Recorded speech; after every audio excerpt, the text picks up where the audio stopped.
Right, I don't know if I've ever told you, I think I must have, but I'll go over it again. My grandfather, he was in the RAF during the Second World War, and he did fly eventually. He didn't fly to start with, he was a mechanic to start with, and he put in for his pilot training and ended up being a pilot. He ended up flying in Burma, flying against the Japanese. When I was probably, trying to think of the year, probably about 1988, 89, my grandfather was working over at Cambridge Airport. And he'd retired, but he'd gone back and he was doing like part-time work, doing a little bit of pocket money.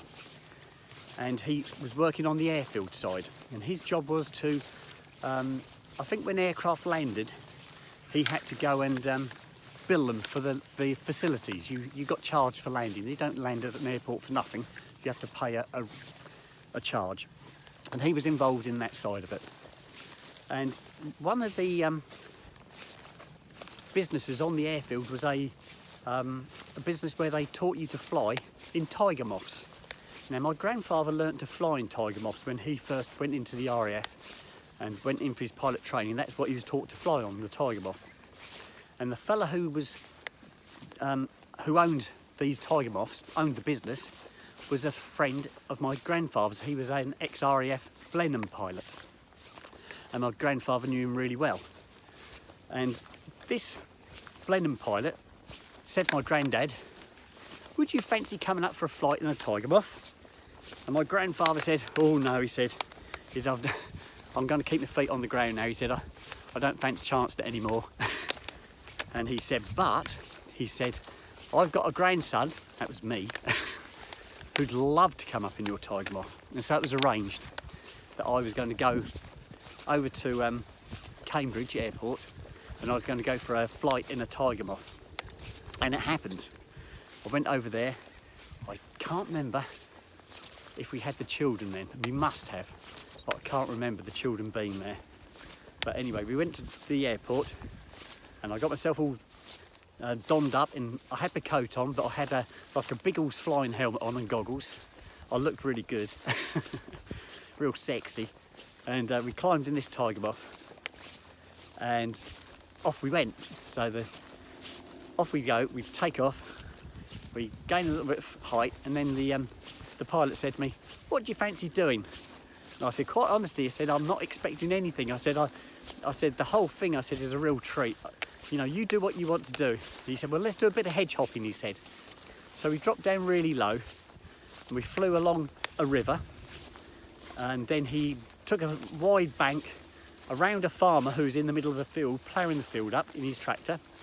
Then we gained some height again, and he said to me, "Right, grab hold of the stick." I said, "Okay." And he said, "Right." He said, "No," he said, "you're holding it too tight." He said, "Let it just sort of hover between your hands. Don't grasp it." He said, "Just let it hover between your hands." And I did that, and he said, "That's it." He said, "You've got it. The plane's yours."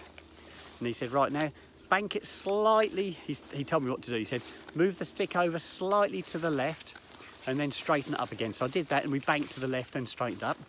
And then again we did it to the right. And then he said to me, "Right," he said, "I've got control." He took control back. He said, "Do you fancy doing a loop-the-loop?" I went, "Oh God."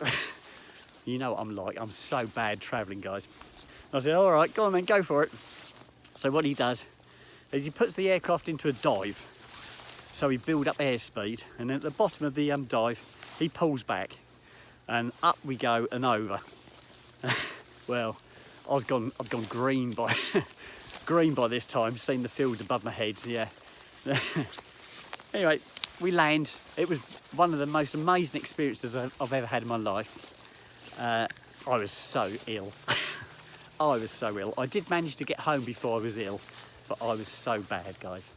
So yes, that was my first experience of flying in a Tiger Moth of all aircraft. It was brilliant, absolutely brilliant. I'm sure that pilot's long gone, as is my grandfather. Come on in, let's go. Go on, sit. Thank you. Go on. But yes, fond memories. This way, guys, is a bit overgrown, this, guys. I think we picked the wrong route. Come on over here, guys. There's a bit more of a route here. Sometimes you get things like rabbits and foxes and deer and that will make a bit of a track, but there's not much of a track here. Go on then, off you go. Good boys. I know, Sooty, I'm looking for a track as well. This way. We go further into the field. There might be a track further in the field. This way, Snoopers. Oh yes, there's a bit more of a track up here. I think this looks better, guys. Come on in. This way. No, Snoop, this way. Good boy. And you, Soot, go on in, off you go. Go on in. Go on. Good boys. Right, guys, I'm going to sign out now and pick our way through this field. Right, bye-bye.